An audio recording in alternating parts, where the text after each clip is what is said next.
한 성에서 반나절쯤 떨어진 고을에 각시 성을 가진 늙은 여인이 하나 있었는데 사람들은 그를 순이라 불렀습니다. 순은 젊은 나이에 남편을 먼저 보냈지요. 상복을 벗기도 전에 세상살이가 등을 떠밀었습니다.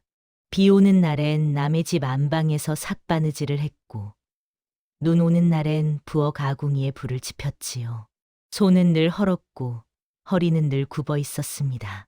그러나 순은 하루도 일을 놓지 않았습니다.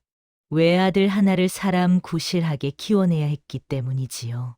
그렇게 푼돈을 모으고 푼돈을 또 모아 마침내 기와 몇 장 얹은 집 한 채를 마련했는데 그 집 문서에는 분명히 박순이 이름 석자가 찍혀 있었습니다. 아침이면 일어나 물을 길었고 저녁이면 삭시를 마치고 돌아와 아들의 밥상을 차렸습니다.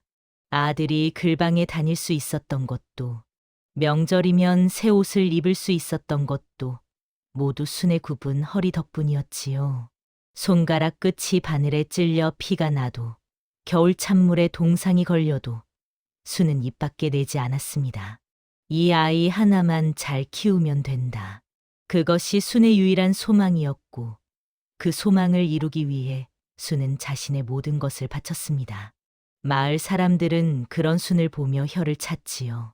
저 과부 참 기특하기도 하지. 하지만 누구 하나 순의 손을 잡아주거나 짐을 덜어주는 이는 없었습니다. 세상은 그저 순이 고생하는 것을 당연하게 여겼을 뿐이지요. 순 역시 그것이 자신의 운명이라 여기며 묵묵히 걸어갔습니다.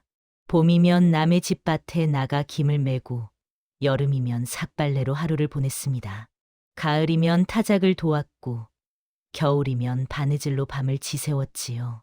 그렇게 모은 돈으로 쌀을 사고 옷감을 사고 조금씩 조금씩 집을 장만할 미천을 모았습니다.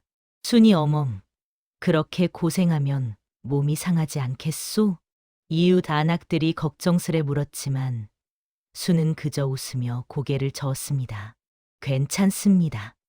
제 아들이 장성하면 모든 게 나아질 겁니다. 순은 그렇게 믿었습니다. 아들이 자라 제 구실을 하게 되면 자신의 고생도 끝날 거라고요. 그 믿음 하나로 순은 견뎌냈습니다. 세월이 흘러 아들이 장성했습니다. 순은 아들의 혼처를 구하고 작은 잔치를 열어 며느리를 맞이했지요. 혼례를 치르는 날, 순은 처음으로 자신의 일이 끝났다고 생각했습니다. 이제 조금은 쉴 수 있을 거라고, 아들이 자신을 돌봐줄 거라고 믿었지요. 그러나 그것은 순의 착각이었습니다. 세상은 순이 생각했던 것보다 훨씬 더 냉정했고, 사람의 마음은 순이 믿었던 것보다 훨씬 더 쉽게 변했습니다. 세월이 흘러 아들이 장가를 들었고 순은 아들 부부와 한 집에 살게 되었습니다. 처음엔 며느리도 공손했지요. 아들도 어머니 고생 많으셨소 하며 말을 아끼지 않았습니다. 허나 사람의 말이란 밥을 대신할 수 없는 법이지요. 날이 갈수록 순의 손은 더 바빠졌고 그의 비의 말은 점점 줄어들었습니다. 새벽에 일어나 밥을 짓고 아이를 업고 밤이 깊어서야 허리를 펼 수 있었지요. 그러나 누구 하나 수고했다 말하는 이는 없었습니다.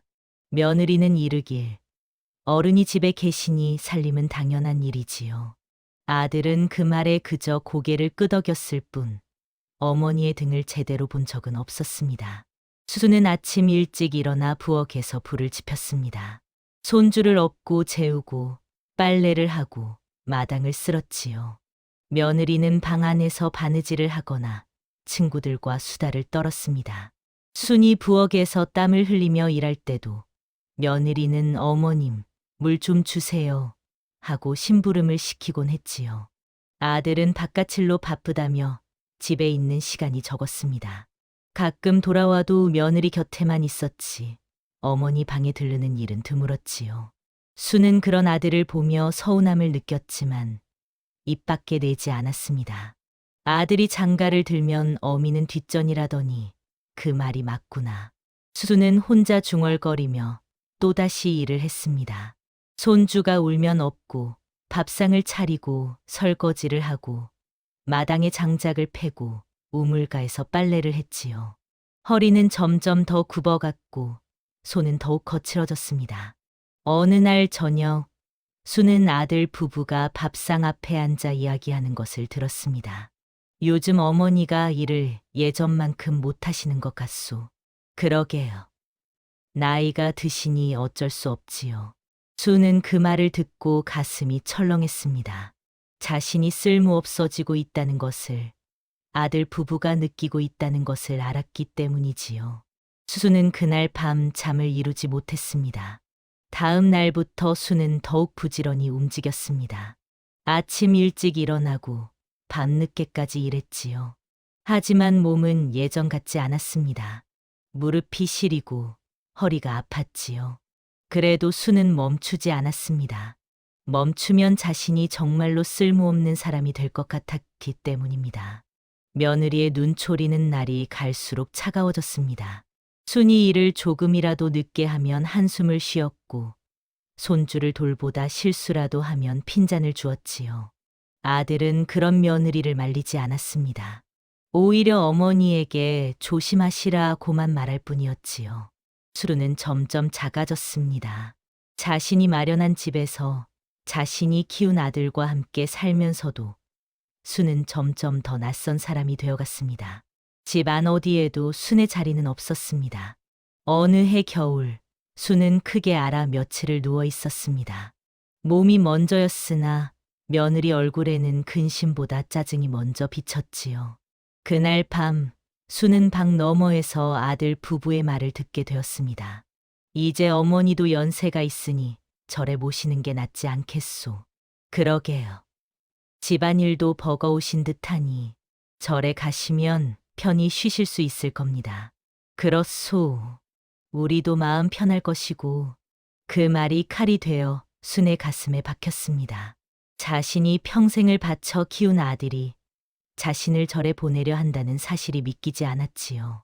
수수는 이불을 끌어당겨 얼굴을 가렸습니다. 눈물이 흘러내렸지만 소리내어 울지는 않았습니다. 수두는 그날 밤 긴 시간 동안 생각했습니다. 자신이 무엇을 위해 살아왔는지, 무엇을 위해 이토록 고생했는지를요. 아들을 위해서였습니다. 아들이 잘 되기를 바라는 마음 하나로 평생을 살았지요. 그런데 그 아들이 이제 자신을 버리려 한다는 사실이 너무나 슬펐습니다. 그날 이후 수는 울지도 화내지도 않았습니다. 다만 조용히, 아주 조용히 준비를 했지요. 다음 날부터 수는 병상에서 일어나 다시 일을 시작했습니다. 며느리는 의아해했지만 수는 아무 말도 하지 않았지요. 수는 조용히 자신의 물건들을 정리했습니다. 오래된 옷가지들을 보퉁이에 담고 작은 돈주머니를 챙겼습니다. 며느리는 순이 일을 다시 시작하자 안도하는 표정을 지었습니다. 아들도 어머니가 건강하신 게 다행이다라고 말했지요. 하지만 그 누구도 순의 마음을 헤아리지 못했습니다. 순이 무슨 생각을 하고 있는지, 무엇을 준비하고 있는지 아무도 몰랐습니다. 며칠 뒤 순은 아들 부부가 자리를 비운 틈을 타 마을 이장을 찾아갔습니다. 이장님, 제 집을 팔고 싶소이다. 이장은 놀란 표정으로 순을 바라보았습니다. 무슨 말씀이요? 그 집은 박서방댁이 평생 모은 돈으로 장만한 집이 아니오? 그러하오. 그래서 제 마음대로 처분하려 하오. 수는 담담하게 말했습니다. 이장은 무언가 사연이 있음을 눈치챘지만 더 묻지 않았지요. 며칠 뒤 집은 이웃 마을의 장사치에게 팔렸습니다. 수는 그 돈을 받아 보퉁이에 넣고 조용히 집을 떠날 준비를 했습니다. 수는 마지막으로 집 안을 둘러보았습니다. 자신이 평생을 바쳐 마련한 집이었지요. 하지만 이제 이 집은 더 이상 자신의 집이 아니었습니다. 자신의 자리가 없는 곳에서는 더 이상 머물 수 없었습니다. 며칠 뒤 아들 부부가 친정에 다녀온다며 집을 비운 사이 수는 문서함을 열었습니다. 자기 이름이 찍힌 집 문서를 꺼내 들고 이미 약조해 둔 사람에게 집을 넘겼지요. 짐이라 해봐야 헌옷 몇 벌과 오래된 보퉁이 하나뿐이었습니다. 집을 나서기 전 수는 상 위에 종이 한 장을 남겼습니다. 이 집은 본디 내 것이었고 나는 이제 나로 살고자 하니 더는 찾지 말라. 순은 집을 나섰습니다. 뒤돌아보지 않았지요. 그 집은 순이 평생을 바쳐 마련한 곳이었지만 이제 더 이상 순의 자리는 없었습니다. 수는 지팡이를 짚고 천천히 걸어갔습니다. 마을 사람들은 순이 집을 떠나는 것을 보았지만 아무도 말리지 않았지요. 다들 눈치채고 있었습니다. 순이 왜 떠나는지, 무슨 일이 있었는지를요. 어떤 이는 안타까워했고 어떤 이는 고개를 저었습니다. 하지만 아무도 나서지 않았지요. 수는 바닷가 가까운 고을로 향했습니다. 그곳엔 오래전 알고 지내던 친구가 있었지요. 친구는 순을 반갑게 맞아주었고 작은 방 하나를 내주었습니다. 수두는 그곳에서 조용히 살기 시작했습니다. 아침이면 바다를 보러 나갔고 저녁이면 친구와 차를 마셨지요. 수는 평생 처음으로 자신만을 위한 시간을 가졌습니다. 누군가를 위해 밥을 짓지 않아도 되었고 누군가의 눈치를 보지 않아도 되었습니다. 수는 그제야 자신이 얼마나 지쳐 있었는지 깨달았습니다. 친구는 순에게 물었습니다. 아들이 찾으러 오면 어찌할 작정이오?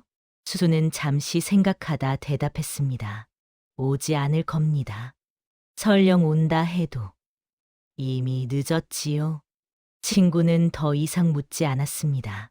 순의 얼굴에서 깊은 슬픔과 동시에 깊은 평온함을 보았기 때문입니다. 순은 드디어 자유로워졌습니다. 누군가의 어머니로서가 아니라 박순이라는 한 사람으로서 살아갈 수 있게 된 것이지요. 수는 바닷가 마을에서 작은 일들을 하며 살았습니다.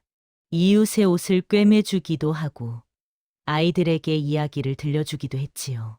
사람들은 순을 좋아했습니다. 순은 더 이상 누군가의 그늘이 아니라 온전한 자기 자신이었기 때문입니다. 아들 부부가 돌아왔을 때 집은 이미 남의 집이 되어 있었습니다. 어머니의 방에는 바람만 들고 나올 뿐이었지요. 아들은 집 앞에 한참을 서 있었고 며느리는 말을 잃었습니다.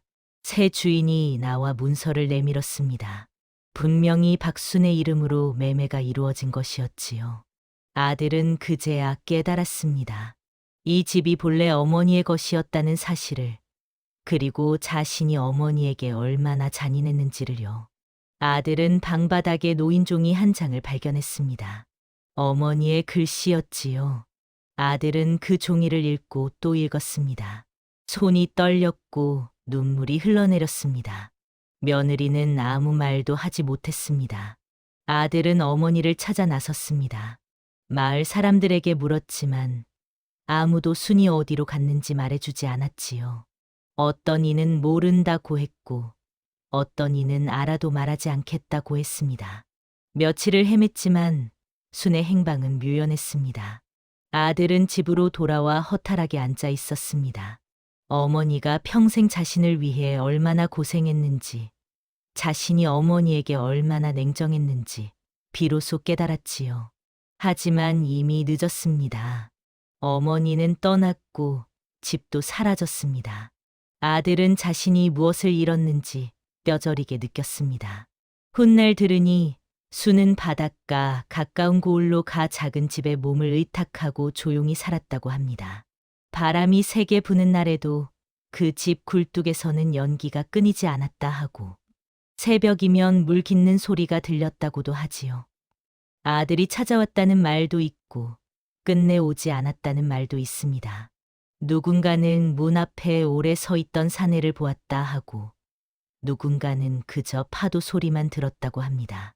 만약 아들이 찾아왔다 해도 순이 문을 열어주었는지는 아무도 모릅니다.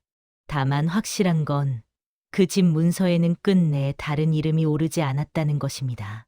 순은 그 집을 팔지도 누구에게 물려주지도 않았지요. 순이 세상을 떠난 뒤 그 집은 비어 있었고 사람들은 그것을 순의 의지라고 말했습니다. 순은 끝까지 자신의 삶을 지켰습니다. 누군가의 어머니로서가 아니라 박순이라는 한 사람으로서 살다 갔지요. 그것이 순이 마지막으로 선택한 길이었습니다. 사람들은 그 이야기를 두고 이렇게만 말합니다. 그 여인은 떠난 것이 아니라 제 자리로 돌아간 것이라더라. 그리고 덧붙입니다. 가족이란 이름으로 누군가를 가두어서는 안 되는 법이라네. 사람은 누구나 자기 삶을 살 권리가 있는 것이지. 순의 이야기는 그렇게 사람들 사이에 오래도록 전해졌습니다. 어떤 이는 교훈으로 삼았고 어떤 이는 경고로 받아들였지요. 하지만 모두가 인정하는 것은 순이 옳은 선택을 했다는 것이었습니다.